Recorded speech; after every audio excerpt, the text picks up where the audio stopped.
Hablaremos de la mítica geografía de los mares, es decir, esta geografía fantástica que se desarrolló particularmente antes del descubrimiento y en realidad antes de que el conocimiento del mundo fuera completado por las exploraciones. Al existir sectores del globo terráqueo que todavía no habían sido recorridos y que eran solamente conjeturales, poco costaba llenar esos sectores con toda clase de fantasías. Así que hoy hablaremos un poco de esas fantasías. Si examináramos un mapa de la Edad Media, nos llamaría muchísimo la atención una gran cantidad de territorios que nunca han existido, islas, e incluso monstruos dibujados no por adorno, sino también porque se sospechaba su presencia. Estos lugares inexistentes han recibido incluso nombres y han aparecido, como se ha dicho en muchos textos cartográficos, incluso hasta el siglo XVIII, ¿no? El más grande de los geógrafos árabes, Al-Edrisi, nacido en España, se podía nacer en España y ser árabe. Escribió allá por el año 1150 que había 27.000 islas mágicas solo en el Atlántico. Parece que las formaciones nubosas, especialmente cuando eran un poco bajas, engañaban a los navegantes que creían ver en ellas tierras lejanas. Tierras lejanas a las que nunca iban, porque desde luego la navegación por el Atlántico era siempre de cabotaje, muy cercana a la costa, y nadie iba para allá, ¿no? Para donde estaban las nubes. No era raro entonces que esos territorios imaginados recibieran nombres y tuvieran su sitio en los mapas antiguos. Frecuentes también eran los espejismos que hicieron ver lugares maravillosos que luego nunca pudieron ser encontrados. Así, durante la Edad Media y hasta poco después del Renacimiento, por todas partes se oyó hablar de hermosas islas fantasmas, territorios perdidos e incluso fugitivos. Una ciudad fugitiva es una idea extraordinaria. Estas ciudades de pronto se hacían visibles y después no se dejaban encontrar ni pisar. Antiguas leyendas de los vikings explicaban que con medios mágicos era posible anclar en un solo sitio aquellos territorios movedizos. Pero había que hacer una operación mágica para convertir en estático un lugar de naturaleza dinámica. Por ejemplo, si usted lograba poner en una isla fugitiva un pedazo de hierro en forma de lanza, el lugar quedaba inmovilizado y así ya podían llegar los navegantes. Otro procedimiento para fijar islas fugitivas fue utilizado para detener a la isla de Gotlandia, existente en el mar Báltico. Se dijo que antiguamente esta isla solo se veía por la noche. Surgía del mar a la noche y después se sumergía. Solo Eric el Rojo pudo arribar hasta sus costas, encendió allí un fuego y con ese procedimiento la fijó. La más importante de todas estas tierras extrañas fue la que tuvo origen en las tradiciones populares irlandesas. Se trata de la isla de Breasail, o sea, la isla de la felicidad. Breasail era una especie de monte celta, una especie de paraíso musulmán, pero celta. Digo musulmán en el sentido de la gran cantidad de mujeres que allá había, ¿no? Parece que estaba llena la isla de Breasail de hermosas doncellas sedientas de amor. Qué lindo, hermosas doncellas sedientas de amor para un vals. Hermosas doncellas sedientas de amor. Está bien, es un lindo metro. Es el do del casino. Pocos eran los afortunados que lograban alcanzar esa isla, desde luego, ¿no? Y los que llegaban creían hallarse en el paraíso y olvidaban a su patria a causa del ininterrumpido deleite de los sentidos. ¿Quiere que alguien se olvide de su patria? Sí, llévelo a una isla llena de mujeres sedientas de amor y chao, ya el tipo se olvidó. A los 15 minutos, 20, cuanti más, no sabe ni de dónde ya no viene. sabe ni de dónde viene el tipo, y importa además. El nombre de Brisel fue más tarde confundido erróneamente con el vocablo Brasile de las lenguas románicas, que se refería al color rojo de las brasas del carbón y que luego fue utilizado para designar cualquier color rojo oscuro. Como se tenía el firme convencimiento de que existían todas las islas dotadas de nombre, es decir, cuando una isla tenía nombre era porque existía. A eso le llamaban pensar, ¿no? Ante esas circunstancias comenzaron a realizarse expediciones. Y entre 1480 y 1497 partieron de Bristol 7 expediciones con más de 600 hombres en busca de la isla de Brisel. Las primeras 6 expediciones no regresaron jamás. La última de ellas, por lo menos, logró descubrir la península del Labrador, que es lo menos parecido a una isla llena de hermosas doncellas sedientas de amor que se pueda pensar. Sin embargo,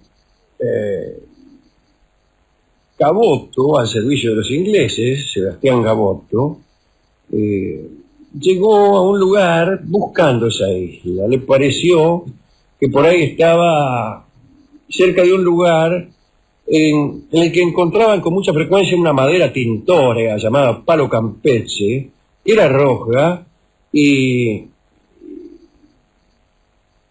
que por ahí le llamaban así Brasil o Brasil. Así el nombre de aquella isla fantasma quedó unido al del Brasil. Otra isla fantástica existente en el Océano Atlántico era la Antilla. Supuestamente tenía 7 magníficas ciudades, incluso antes del descubrimiento, ¿no? Cada una de las cuales había sido fundada por un obispo fugitivo de la invasión musulmana. Es decir, se creía que cada tanto se fugaba un obispo huyendo del Islam y siempre iba a dar a la Antilla y al llegar, ¿qué hacía? Pues fundaba una ciudad. Hasta que al 7º dijeron, bueno, hagan alguna otra cosa. La isla era cuadrangular, lo cual facilitaba muchísimo su dibujo, y poseía cientos de fondeaderos para atracar las naves. Bien. Se la creía ubicada al oeste del archipiélago de las Azores, y se pensaba con tal firmeza en la realidad de su existencia que el sabio florentino Toscanelli, que aconsejó a Colón antes de que éste emprendiera su primer viaje, le dijo a Colón que pusiera primero rumbo a Antilla y que luego continuara su viaje para llegar a Asia Oriental. Fue así como al llegar las primeras expediciones a la América Central, se creyó que se había arribado a la Isla Fantástica, y de ahí viene el nombre de las actuales Antillas. Bueno, hay un detalle interesante, ¿no? En los mapas previos a la conquista se escribía mucho la temperatura de las aguas, como isobaras, como isotermas, isotermas del mar, ¿no? Todo esto era producto de la siguiente superstición. Al alejarse de las costas africanas, hacia el oeste, iba aumentando la temperatura del agua. Se pensaba que al cabo de muchos kilómetros el agua empezaba a hervir. Y suponiendo que un barco osara internarse más de lo debido, no tardaría en naufragar, porque el calor iba a derretir el alquitrán, que es el que se usaba para calafatear los barcos. Los barcos eran de madera, pero estaban tapados, calafateados se llama, es decir, impedir que hubiera huecos, con alquitrán. Imagínese, usted lo hace navegar en agua hervida, no hervida, en agua hirviendo. Sí, y se le derrite. Cualquier marinero sabe que navegar en agua hirviendo es peligroso. Para no hablar de los marineros que caen al agua en un bar hirviente, sí, y que desde luego se hacen pucheros. El pescado, pescar tiene alguna ventaja, y el pescado viene un poco ya hecho caldo. Claro. El agua tiene un algo caldoso, si me permite esta palabra que nunca me ha gustado. La palabra caldoso nunca me gustó. Pero bueno, el océano es caldoso. Si hierve, imagínate, está lleno de pescado. Usted saca nada más una ollita de agua hirviendo, tiene una sopa en la mano. Y ya es una sopa. Calcule la cantidad de calamares, de pescados, de algas, de, qué sé yo, tiburones incluso. Bueno, algunos peces son un poco indeseables, pero el pescado ya te lo sacaba cocinado. Claro. Es más, medio que quería salir ya de pronto. Y ahí viene el pez volador. Por eso salta. Y son los peces voladores, son los peces de agua hirviendo, porque están continuamente tratando de salir para refrescarse. Se adentran, respiran y salen. Exacto, ¿no? Pero no existe eso. Aquí dice que sí, o acá se creía que sí. Bueno. Otro producto de la geografía mística fue la historia de San Brandán, una de las más famosas historias.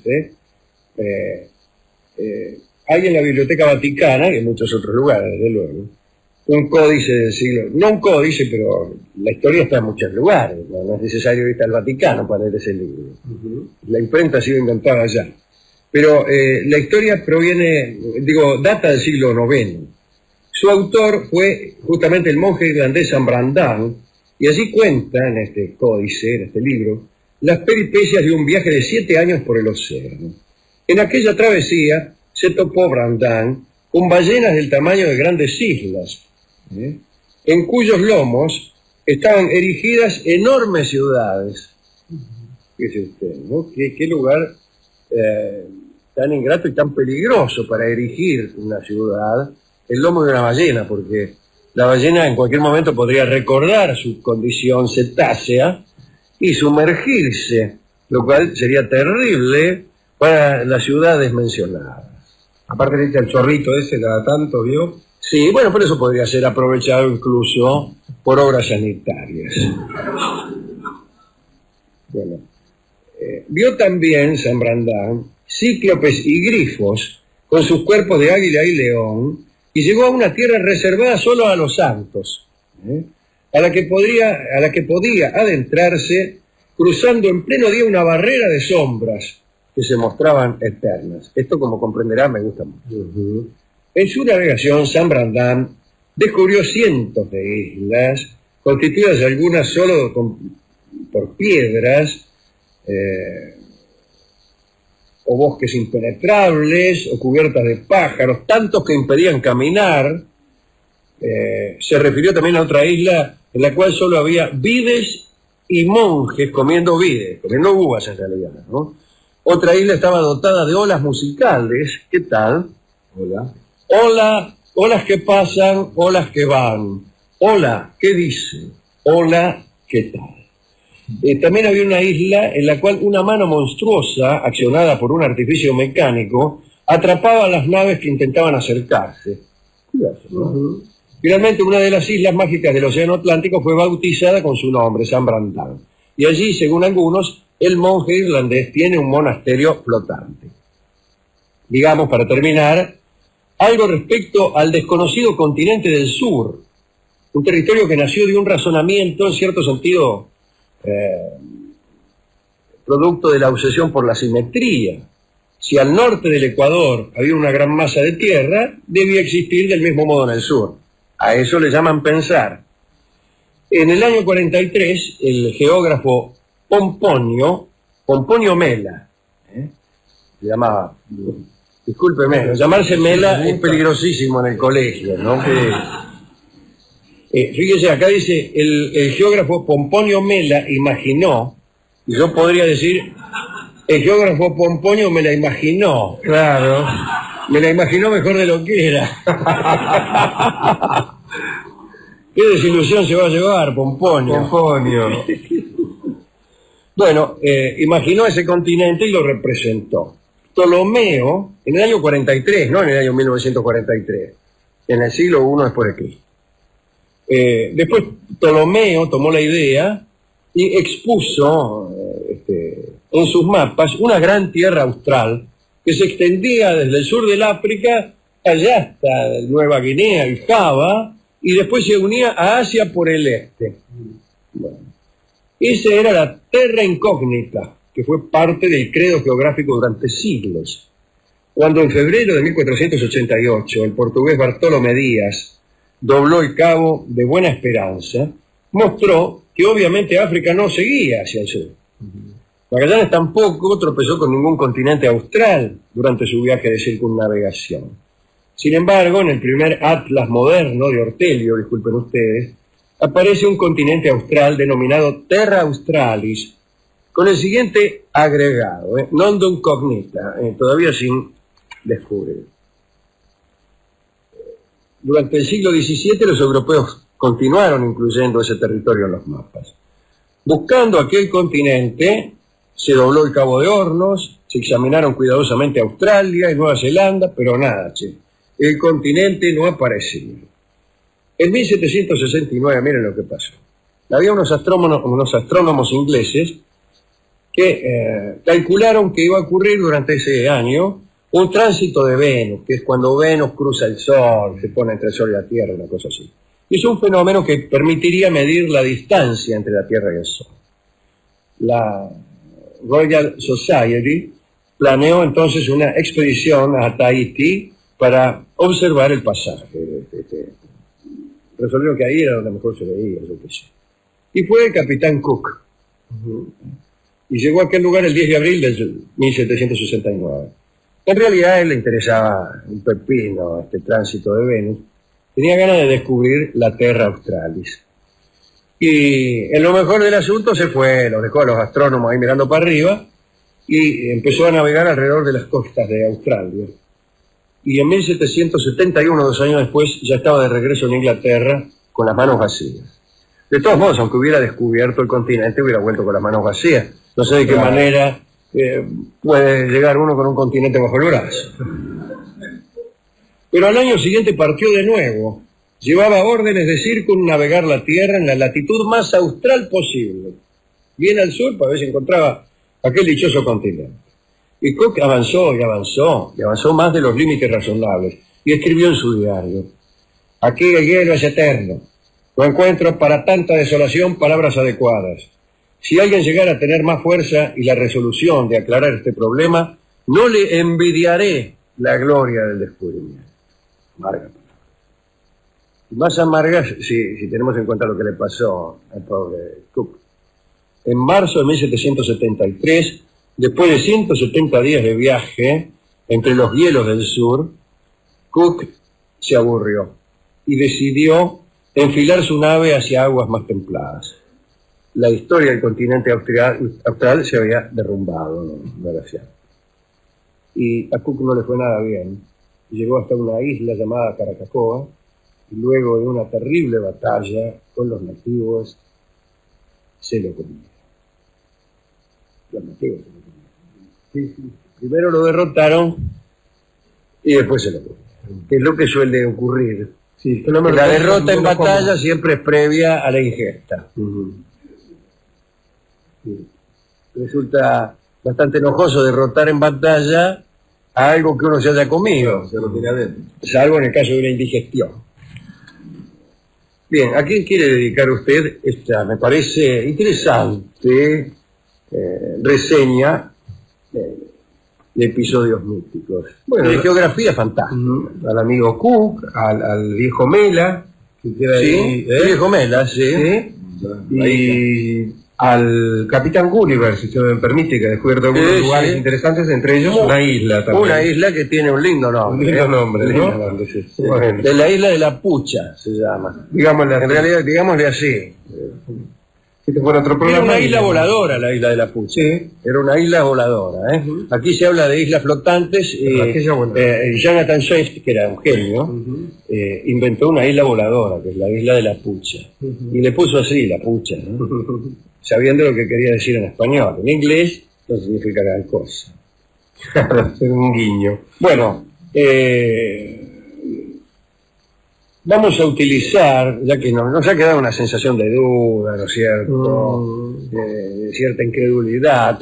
Sí. Y entonces escucharemos el vals Parece Mentira, que es lo que nos ha quedado como sensación, en la versión de Karina Biorlegui. Acabo de estar con Karina Biorlegui viendo el espectáculo que hizo en el Torcuato Tazo. ¿Cantó algún balsecito, algo usted? Pude cantar un cachito, acá canté un balsecito acompañado afortunadamente por Federico Mira. Así que he estado muy feliz y Karina ha hecho un lindo show en compañía de de quienes están involucrados en sus espectáculos. Así que la felicito. Escuchamos ahora con otro acompañamiento cuál es el famoso y querido trío que usted mismo ha integrado y que yo mismo he integrado alguna vez, y que es en este caso el que forman Carlitos Salmones, Carlitos Soria y Carlitos Juárez. Sí. Adelante. Los Carlitos. Parece mentira, Karina Garloni.